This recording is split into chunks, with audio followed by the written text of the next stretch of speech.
সম্ভবত 10-12 দিন আগে ভৈরবে এক জায়গায় বয়ান করছিলাম। ভৈরব চিনেন তো? ভৈরবে বয়ান করছিলাম, বাদ জোহর খাবার দাবার শেষ করে বয়ানে উঠলাম। বয়ান চলছে, এর মধ্যে দেখি পাশে এক মসজিদ থেকে দুরূদ শরীফ ভেসে আসছে, আসসালাতু ওয়াসসালামু আলাইকা ইয়া রাসূলুল্লাহ। এখন আমি ভাবলাম কি ব্যাপার, এখানে কি আরেকটা মাহফিল হচ্ছে?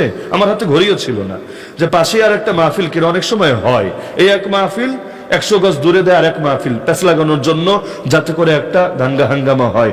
এমনটা বাংলাদেশে বহুত হয়। এমনও দেখেছে রাস্তার এপার এক মসজিদ, ওই পার আরেক মসজিদ ফাইট করে এখন এই দল বানিয়েছে একটা, ওই দল বানিয়েছে একটা। চিটাগাং থেকে জীবনে কক্সবাজার যদি বাই রোডে যান তাহলে আপনারা খেয়াল দিয়েন, রাস্তার অনেক ক্ষেত্রেই দেখবেন ডাইনে বামে মানে একেবারে ঘন ঘন মসজিদ। জিজ্ঞেস করলে বলে এটা সুন্নি মসজিদ, এটা ওয়াহাবি মসজিদ। মসজিদের মধ্যেও ভাগাভাগি। আল্লাহর ঘর মসজিদ, আমার ঘরও না আপনার ঘরও না, কার ঘর? মসজিদ মানে ছিল আল্লাহর ঘর, এখন হয়ে গেছে ওয়াহাবি ঘর, সুন্নি ঘর। এখানে সুন্নিদের